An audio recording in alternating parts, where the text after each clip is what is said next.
Olá! Hoje nós vamos falar da Índia Antiga.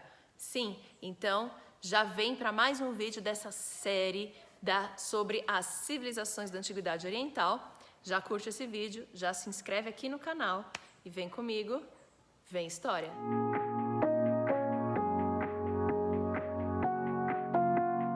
A civilização indiana começou em cerca de 3.300 a.C., quando os primeiros vestígios foram encontrados ali de civilização às margens do rio Indo, onde hoje é a Índia.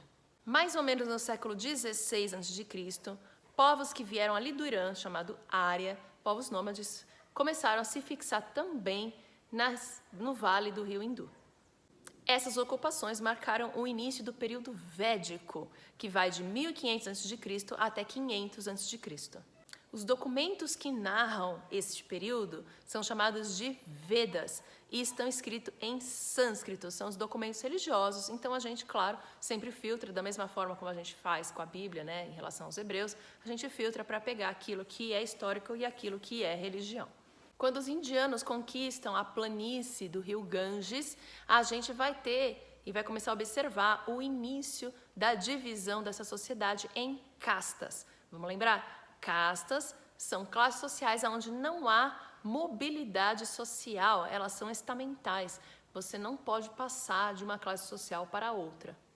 Em cada casta indiana existe um direito nato de exercer determinadas profissões de acordo com a casta que a pessoa nasceu. A casta superior são os brahmanes, que são os líderes religiosos. Mas a casta inferior são os párias, que são pessoas vistas como inferiores e denominadas a serviços mais degradantes. Durante o século VI a.C., algumas transformações religiosas acontecem na Índia, principalmente por causa de uma pessoa chamada Siddhartha Gautama. E também de uma outra pessoa chamada Mahavira.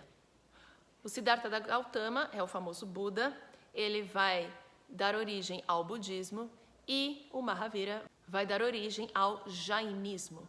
Já no século V a.C., os hindus sofreram com as invasões dos persas. Muitas regiões da Índia serão conquistadas por Ciro I e Dário I.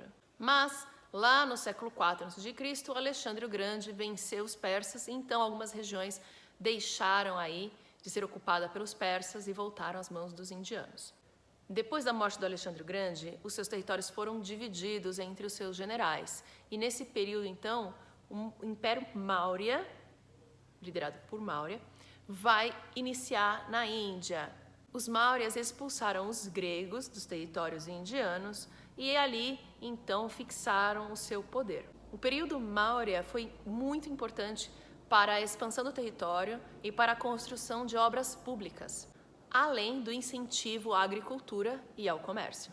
Com a crise do Império Maurya, outros povos acabaram invadindo a Índia e a Índia acabou sendo dividida em alguns reinos separados. Vai ser só no século IV depois de Cristo em que a Índia vai se reunificar novamente no Império Gupta. Mas aí nós já temos o fim da história da Índia Antiga. Você vê, é uma história bastante complicadinha, mas a coisa mais importante é a gente entender o sistema de castas, que eu já expliquei, e a gente entender também a cultura indiana.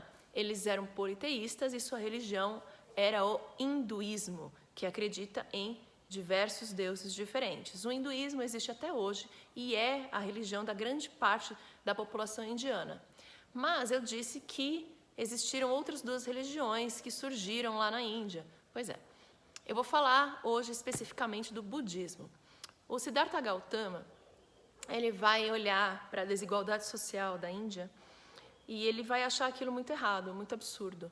Ele era, segundo a história do budismo, ele era um príncipe muito rico, né? Ele vinha de uma família muito boa, muito bem de vida e tinha vivido a vida sempre fechado lá no seu palácio e não tinha olhado a pobreza. O dia que ele se deparou com a pobreza, ele achou aquilo absurdo e ele decidiu abandonar tudo que ele tinha e começar a vagar pela Índia.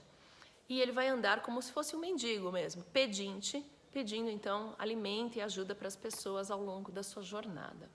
E ao longo da sua jornada ele vai praticar a meditação, algo que já existia no hinduísmo, certo? E ele vai começar a meditar.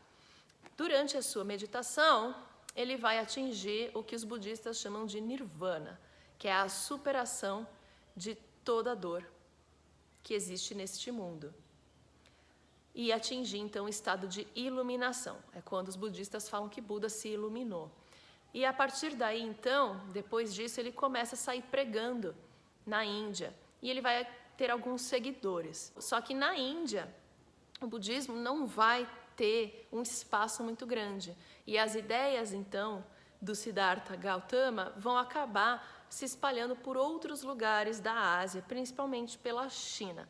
O budismo vai se espalhar pela China, Coreia, Japão e muitos lugares do mundo, e hoje em dia, inclusive aqui no Brasil.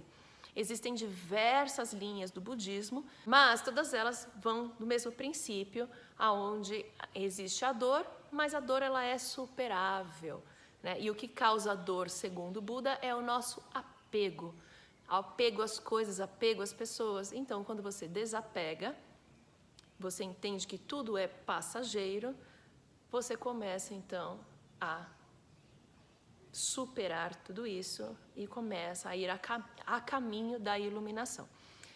É uma vertente religiosa muito bonita e também é visto como uma filosofia de vida para algumas pessoas, não necessariamente como uma religião.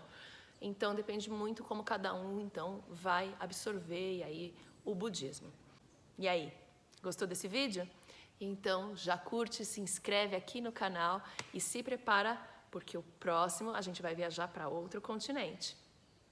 Beijos e tchau!